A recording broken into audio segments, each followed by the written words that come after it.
இயேசு கிறிஸ்துவின் நாமத்தினால் அவங்கள வாழ்த்துக்கிறேன். இந்த நாளில் கிறிஸ்தவர்களாக இருக்கிற நாம் எப்படிப்பட்டவர்களாக இருக்கணும்னு சொல்லி வசனத்தில் என்ன கொடுத்துருக்கு அது மட்டும்தான் சொல்ல நினைக்கிறேன். இப்போ இதில் கிறிஸ்டியானிட்டிக்கு பேசிக் ஃபவுண்டேஷன் என்ன, காட் என்ன எதிர்பார்க்கிறாரு அப்படின்னு உள்ள காரியம்தான் நம்ம இன்னைக்கு தேவன் எனக்கு கொடுத்த ஒரு சின்ன ஒரு காரியத்தை நான் சொல்கிறேன். எல்லாரும் பைபிள் படித்திருப்போம், எல்லாரும் தேவனை அறிந்திருப்போம், ரட்சிக்கப்பட்டிருப்போம், ஸ்நானம் எடுத்திருப்போம், பரிசுத்தாயின் அபிஷேகத்தை பெற்றுக்கொண்டிருப்போம். ஏன்னா அவர் எப்போவுமே சொல்கிறார், நீங்கள் கேட்டுக்கொள்கிற காரியங்கள் கொடுக்கப்படும் அப்படின்னு. இப்போ வசனத்தை அறிந்து நாம் அதன்படி கீழ்ப்படிந்து கொண்டிருக்கிறோம்.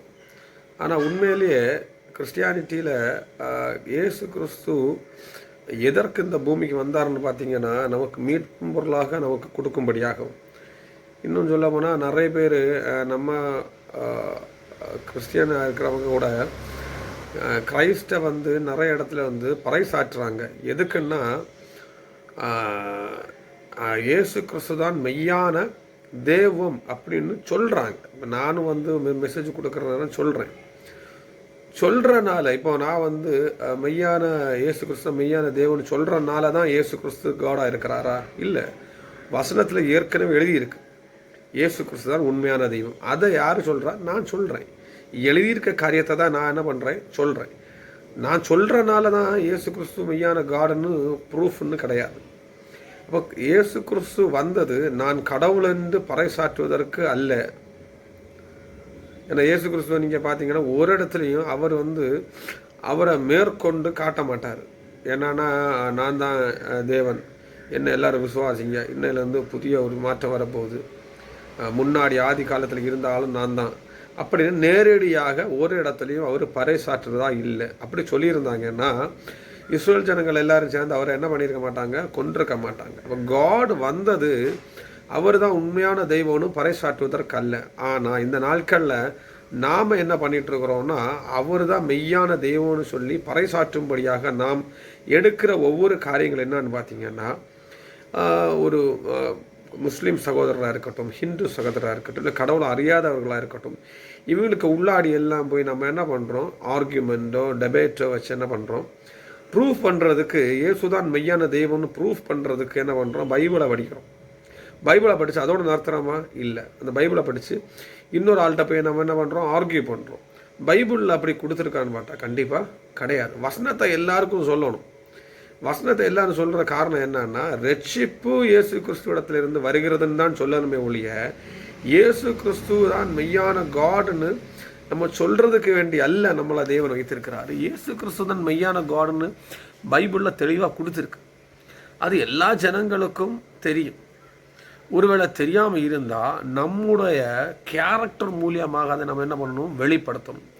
இயேசு கிறிஸ்துவ சுற்றிட்டு இருந்த நாட்களில் எப்படி தான் இயேசு கிறிஸ்துவ எல்லாரும் ஃபாலோ பண்ணாங்கன்னா, அவருடைய மெசேஜுகள் அவர் போதகம் பண்ணுறது எல்லாருக்க இருதயத்துக்கும் ஏற்றதாக இருந்து ஆச்சரியமாக இருந்துச்சு, அற்புதமாக இருந்துச்சு. அவர்கிட்ட வந்தால் சமாதானம் வந்துச்சு.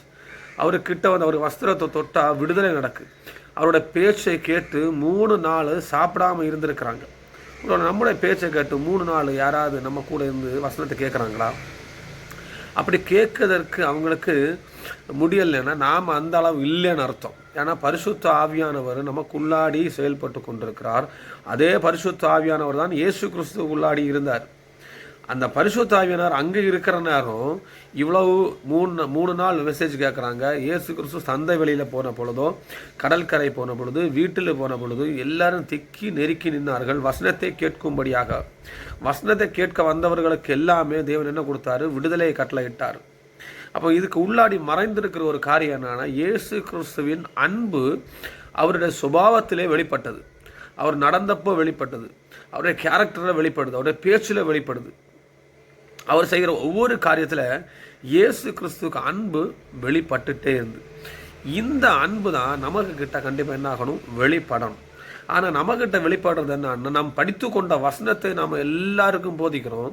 ஆனால் போதிக்கும் பொழுது தேவனுடைய அன்பு எனக்கு உள்ளாடி இருக்கா? உண்மையிலேயே வசனத்தை போதிக்கும்படியாக நாம் வசனத்தை போதிக்கிறோமா? இல்லைன்னா ஒரு ஆள் ரட்சிக்கப்படணும், அவருடைய சுபாவம் மாறணும், நம்ம மெசேஜ் கொடுக்குற வசனத்தை போதிக்கிறவர்களால் இயேசு கிறிஸ்துவை காண முடியுதா? அது ரொம்ப முக்கியம். ஒருவேளை நானும் அநேக நாட்கள் நான் சரவி இருக்கிறேன். நானும் வந்து இந்த உலக பார்வைக்கு நல்லவனாக இருந்திருக்கிறேன். சில நாட்கள் ஆனால் அநேக நாட்கள் உண்மையிலே நல்லவனாக இருந்திருக்கிறேன். உலக பார்வைக்கும் தெரியும், தேவனுடைய பார்வைக்கும். ஆனால் அநேக நாட்கள் நம்ம எப்படி இருப்போம்? உலக பார்வைக்கு நல்லவனாக இருக்கிறோம். ஆனால் உள்ளத்தின் ஆழத்தில் அந்தரத்தில் இருக்கிற தேவன், பார்க்கிற தேவன் நம்முடைய சுபாவத்தை அறிந்திருக்கிறார். நம்ம தேவனுக்கிட்ட எவ்வளவு தூரம் உண்மையாக இருக்கிறோமோ அவ்வளவு தூரம் நாம் எப்படி இருப்போம்? ஜனங்கள் மத்தியில் வந்து தயவு பெற்றவர்களாக இருப்போம், அன்பு செலுத்துகிறவர்களாகவே இருப்போம். அப்போ இந்த நாட்களில் கிறிஸ்டியானிட்டின்னு சொல்கிற நேரம் வசனத்தை, எனக்கு தெரிஞ்ச வசனத்தை சொல்லுகிறதல்ல, எனக்கு ஒரு 1 மணிக்கு ஒரு டைம் கிடைக்கும், அல்ல எனக்கு யூடியூப்பில் எனக்கு ஒரு பிளாட்ஃபார்ம் கிடைக்கும், அதனால் நான் இயேசு கிறிஸ்துவை சொல்லுகிறேன் உள்ளதல்ல. இயேசு கிறிஸ்துவை சொல்வதை விட இயேசு கிறிஸ்துவை நம்ம கேரக்டரில் வெளிப்படுத்துறதுனா ரொம்ப முக்கியம். நம்ம ஊர்லையாக இருக்கட்டும், நம்ம வீட்டுகள்லையாக இருக்கட்டும், நம்ம செயல்பாடுகள் எண்ணத்தில் எல்லாம் இயேசு கிறிஸ்துவின் கேரக்டர் வெளியே வருதா, ஞான் மூலியமாக வெளியே வருதா, அதான் ரொம்ப முக்கியம். ஏன் நான் இதை சொல்கிறேன்னா, இந்த நாட்களில் சில பேர்கிட்ட நான் பேசிகிட்டு இருக்கேன், எல்லாரும் இயேசு கிறிஸ்துவை பற்றி பேசுகிறாங்க. சில பேர் என்ன பண்ணுறாங்கன்னா, இயேசு கிறிஸ்துவை பற்றி நம்ம இன்னும் வைராகியமாக சொல்லணும், அவர் தான் மெய்யான தேவன் என்று சொல்லணும், அநேக காரியங்கள் சாட்சி சொல்லணும், இதெல்லாம் சொல்கிறாங்க, எல்லாம் செய்கிறாங்க. வசனத்தின் வியாக்கியானங்கள் ஆழமாக போகுது, பயங்கரமான சத்தியங்களை வெளிப்படுத்தி கொடுக்குறோம், எல்லாம் சரிதான். ஆனால் இயேசு எதிர்பார்க்கறது இல்லை. உன்கிட்ட இருந்து உண்மையான அன்பு வெளிப்படுதா? இந்த அன்புனால எத்தனை ஜனங்களை நீ கிறிஸ்துக்குள்ளாடி கொண்டு வந்த? மனிதர்களை பிடிப்பவர்கள் ஆக்குவே நான் சொல்லியிருக்கிறேன். என் கூட நடந்தால் நான் மனிதர்களை பிடிக்கிறவர்களாக மாற்றுவேன். இந்த இயேசு கிறிஸ்து அன்பு எப்படி வெளிப்பட்டதுன்னா, அவருடைய ஜீவனை கொடுத்து, இரத்தத்தை கொடுத்து, ஒரு ஆளை மீட்கும் பொருளாக அவர் என்ன பண்ணார்? மரித்து அடக்கம் பண்ணிட்டு உயிரோடு எழுந்தார். பரிசுத்த ஆவி உள்ளாடி இருக்கிறவங்களுக்கு உள்ளாடி அன்பு தான் ஃபஸ்ட்டு. அதுக்கு ஒரு வசனத்தை நான் சொல்லி நான் கொஞ்ச நேரம் பேசிட்டு நான் முடிக்கலான்னு நினைக்கிறேன். 1 யோவான் 4ஆம் அதிகாரம் 16 லாஸ்ட். தேவன் அன்பாக இருக்கிறார், அன்பிலே நிலைத்திருக்கிறவன் தேவனில் நிலைத்திருக்கிறான், தேவனும் அவனில் நிலைத்திருக்கிறான். அப்போ இயேசு கிறிஸ்து நமக்கு உள்ளாடி, தேவனுடைய வார்த்தை நமக்கு உள்ளாடி நிலைத்திருக்குன்னா அவங்களுக்கு உள்ளாடி என்ன இருக்கணும்? அன்பு இருக்கணும். அப்போ தேவனுடைய கட்டளைகளை பின்பற்றுவதே அவருக்கு நாம் செய்யும் அன்புன்னு இன்னொரு வசனத்தில் சொல்லப்படுகிறது. அப்போ எனக்கு உள்ளாடி என்ன நிலைத்திருக்கணும்? அன்பு நிலைத்திருக்கணும். அன்பு நிலைத்திருக்கிறதுனா சாதாரண விஷயம் கிடையாது. அது ஒரு கொரிந்தியரில் நினைக்கிறேன் ஒரு வசனம் மொத்தமாக கொடுத்துருக்கோம். அன்பை குறித்து ஒரு 13 வசனம் கொடுத்துருப்பாங்க. 13-12 வசனம் இருக்கும். அதில் மொத்தம் அன்பு குவாலிட்டி மொத்தம் கொடுத்துருப்பாங்க. அது சகலத்தையும் சகிக்குமா, எல்லாரையும் நேசிக்குமா, பொறாமை இருக்காது, வஞ்சகம் இருக்காது, குறை சொல்லாது, இன்னொரு ஆளுக்கு வேண்டி பரிதவிக்கும், இந்த மாதிரி காரியங்கள் எல்லாம் இருக்கும். எல்லாத்துக்கும் மேலே நான் என்ன எப்படி நேசிக்கிறேனோ அதுபோல் நான் என்ன பண்ணணுமா? பிறரை நேசிக்க வேண்டும். இயேசு கிறிஸ்து என்ன எப்படி நேசித்தாரோ அதுபோல் நான் யாரை நேசிக்கணும்? பிறரை நான் நேசிக்க வேண்டும். இது ரொம்ப கஷ்டமான ஒரு காரியம். எக்ஸாம்பிள் என்னையும் கூட சொல்ல, நானும் ரொம்ப கஷ்டமான காரியம் தான் பண்ணுறது. ஆனால் எனக்கு இருதயத்துக்குள்ளாடி எப்போவுமே இருக்கணும், நான் இயேசு கிறிஸ்துவை வெளிப்படுத்தணும்னு நான் நினைக்கிற ஒவ்வொரு காரியத்தில் நான் அவருடைய அன்பை வெளிப்படுத்துகிறேன். நானும் பார்க்கணும், உண்மையான அன்பை நான் வெளிப்படுத்துகிறேன்னா. ஒரு ஆள்கிட்ட பேசும்போது நான் தெளிந்த புத்தி உள்ளவனாக அன்பாக பேசுகிறேன்னா, வஞ்சகமாக பேசுவதும் அன்பாக பேசுவதுக்கும் வித்தியாசம் உண்டு. வஞ்சமாக பேசுவதுன்னா நம்ம பேச்சில் அன்பு இருக்குமே ஒழிய இருதயத்தில் அன்பு இருக்காது. அன்பாக பேசுகிறதுனா என்னன்னா, இருதயத்துக்குள்ளாடி அன்பு இருக்கும், என்னுடைய பேச்சிலும் அன்பு இருக்கும். நம்ம அநேக நாட்கள் வசனங்களை பேசலாம், ஆனால் உள்ளாடி வசனத்துக்குள்ளாடி இருதயத்துக்குள்ளாடி அன்பு இருக்கா?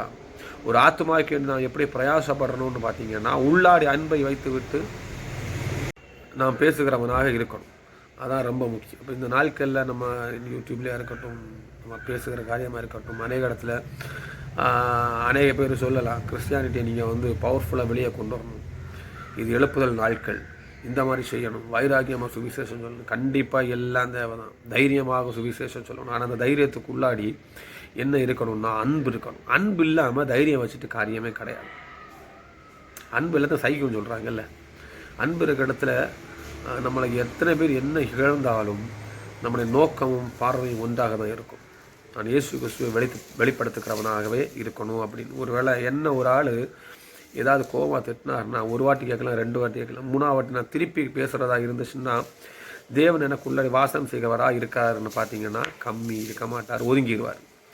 தேவன் எதிர்பார்க்கிறது முழுமையாக 100% அன்பு. அதுக்கு அவர் எதிர்பார்க்குற காரியம் என்னன்னா, முதலாவது அவருடைய வசனத்தின்படி நான் கீழ்ப்படிய கற்றுக்கொள்ள வேண்டும்.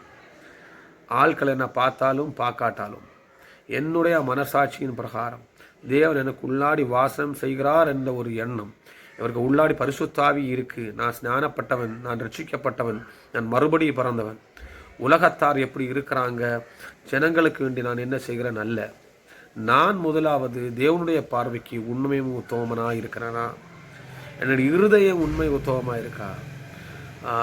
நமக்கு எப்படின்னா சூழ்நிலைகள் மாறினாலும் மாறாவிட்டாலும் தேவன் சொன்ன வாக்கு தத்துவத்தின் பிரகாரம் நான் அன்பாக செயல்படுகிறேன்னா. இயேசு கிறிஸ்து நம்மளிடத்தில் அவர் எப்படி வெளிப்பட்டார்னா அன்பாக வெளிப்பட்டார். இருட்டில் இருந்த ஜனங்கள் வெளிச்சத்தை கண்டார்கள். அப்போ இருட்டில் இருக்கிற ஜனங்களுக்கு வெளிச்சத்தை கொடுக்கிறவர்களாக நம்ம இருக்கணும். ஆனால் இருட்டில் இருக்கிற ஜனங்கள்னு சொல்கிற நேரம் இயேசு கிறிஸ்துவ அறியாத ஜனங்கள். நானும் இயேசு கிறிஸ்துவ அறியாமல் இருந்த நாட்களில் வெளிச்சத்தின் பாதையில் ஒருவர் என்னை நேசித்து எனக்காக வசனங்களை பேசி என்னை ரட்சிப்புக்குள்ளாடி நடத்தினது இந்த உலகத்தில் உள்ள ஒருவர் தான். எல்லாரும் ரட்சிப்பை கொடுத்தது தேவன் தான். ஆனால் அவங்களுக்கு இந்த ரட்சிப்பை கொடுக்கறதுக்கு தேவன் ஒரு ஆளை நியமித்திருந்தார். அந்த ஆள் நம்மகிட்ட வசனத்தை பேசும்போது தான் நான் என்ன பண்ணுறேன், ரட்சிக்கப்படுறேன். அந்த வெளிச்சத்தை கொண்டு வரதற்கு ஒரு ஆள் தேவைப்பட்டது. இந்த நாட்கள்லையும் இருளில் இருந்த ஜனங்கள் வெளிச்சத்தை பார்க்கணும்னா நமக்குள்ளாடி வெளிச்சம் நிறைஞ்சிருக்கணும். இந்த வெளிச்சத்தை நம்பி தான் ஒரு ஆள் உள்ளே வர்றாங்கல்ல. வெளிச்சம் சொல்கிறது வசனம் நிரம்பி இருக்கணும். எனக்கு உள்ளாடி எப்போதுமே வெளிச்சம் பிரகாசித்து கொண்டிருக்கிறோம்னா உள்ளாடி வசனம் பிரகாசித்து கொண்டிருக்கிறது அல்ல. வசனத்தின்படி கீழ்ப்படிந்து தேவன் எப்படி பிரகாசம் பண்ணாரோ அதுபோல நானும் பிரகாசமாக இருக்கணும். இயேசு கிறிஸ்துவ பிரகாசம் எப்படி ஜனங்களை ரட்சிப்புக்குள்ளாடி கொண்டு வந்துச்சுன்னு பார்த்தீங்கன்னா அவர் சகிக்க கூட இருந்தார், பாவிகளை கூட இருந்தார், விபச்சார ஸ்திரியை கூட சப்போர்ட் பண்ணார். இன்னும் சொல்லாமல் யார் குஷ்டரோகி கூட இருந்தார், தீண்டப்படாத ஆளுகளோட இருந்தார், இன்னும் சாபம் பட்டவர்களை கூட இருந்தார். யாரெல்லாம் அந்த கம்யூனிட்டியில் ஒதுக்கப்பட்டிருந்தாங்களோ எல்லாரையும் அரவணைத்து எல்லாரும் இயேசு கிறிஸ்துவோடு இருக்கலாம் என்ற ஒரு தைரியத்தை கொடுத்தவர் அவர்.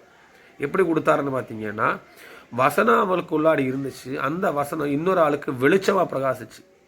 வசனம் எப்போதுமே வெளிச்சம்தான். அது என்னுடைய சரீரத்தில் இருந்தும் என்னுடைய கேரக்டரில் இருந்து வெளிச்சமாக பிரகாசிக்கணும்.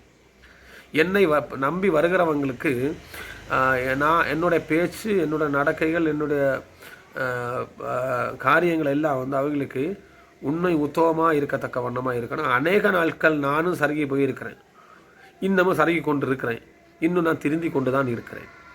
இது எதுக்குன்னா நான் என்னை மாற்றிக்கொள்வதற்கான ஒரு காரியம். இதை நான் என்ன எவ்வளவு தூரம் மாற்றுறனோ அவ்வளவு தூரம் தேவன் எனக்கு மூலியமாக என்ன பண்ணுறாரு, வெளிப்பட்டு இருக்கிறாரு.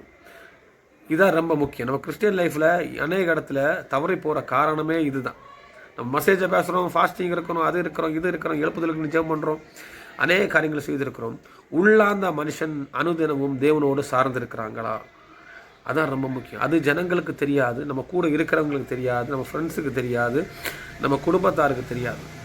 இயேசு கிறிஸ்துவுக்கு மட்டும்தான் தெரியும். அவருக்கு முன்னாடி உண்மை உத்தமமாக இருக்கும் பொழுது அவர் உள்ளாடி இருந்து எனக்கு உள்ளாடி இருந்து வெளிச்சமாக பிரகாசிப்பார். அப்படி பிரகாசம் வரும் பொழுது எல்லா இருட்டில் இருக்கிற ஜனங்களும் என்னை நேசிப்பார்கள். எல்லா இருக்கிற ஜனங்களும் நான் காரணம் இயேசு கிறிஸ்துவை அறிந்து கொள்வார்கள். இயேசு கிறிஸ்து எப்படி அறிந்து கொள்வார்கள்னா அவர் அன்பானவர் அறிந்து கொள்வார்.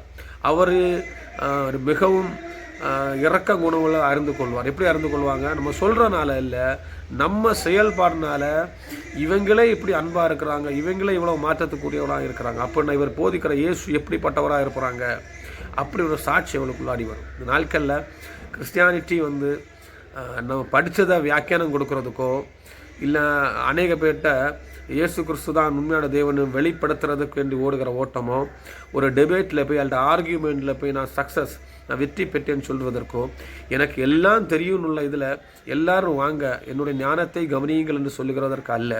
கிறிஸ்டியானிட்டி என்பது எல்லாரும் நேசிப்பதற்காக. ஒருவேளை நாம் நேசிக்கிறவங்க நமக்கு எதிராக இருக்கலாம், மன கஷ்டம்தான், துக்கம்தான், இன்றைக்கு ஒருவேளை நம்ம மாறாமல் இருக்கலாம். ஆனால் வாழ்க்கையில் கொஞ்ச நாள் அதை சகஜமாக தேவனை உள்ளாடி கொண்டு அதை நாம் தேவனை வைத்து பின்பற்றி அந்த செயல்பாடுக்கு வரும் பொழுது நாம் ஒரு நாள் என்ன பண்ணிடுவோம், தேவனை போல மாறிடுவோம், இயேசு கிறிஸ்துவை போல மாறுவோம். இயேசு கிறிஸ்துவை போல் மாறுவதற்கு தான் இந்த வசனங்கள் எல்லாம் நமக்கு கொடுக்கப்பட்டிருக்கிறது. இயேசு கிறிஸ்துவை பறைசாற்றுவதற்கு தான் வசனம் கொடுக்கப்பட்டிருக்கிறது.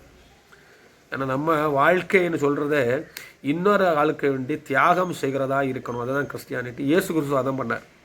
தியாகம்னு சொல்கிறது நம்ம செய்யணும்னு கிடையாது, ஆனால் இன்னொரு ஆளுக்கு வேண்டி நம்ம என்ன பண்ணுறோம், செய்வோன்னு எடுக்கிற தீர்மானம், இவ்வளோதான்.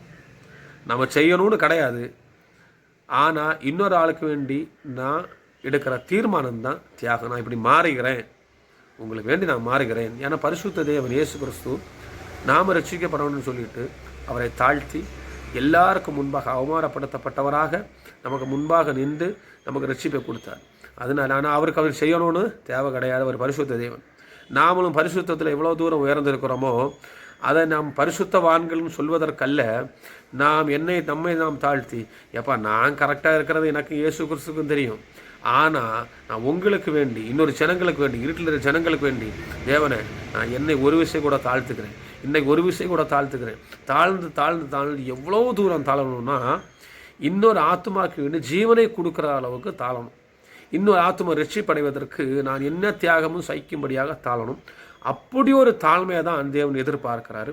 அல்லாமல் ஏதோ நம்ம ஹெல்ப் பண்ணோம் அதெல்லாம் கிடையாது.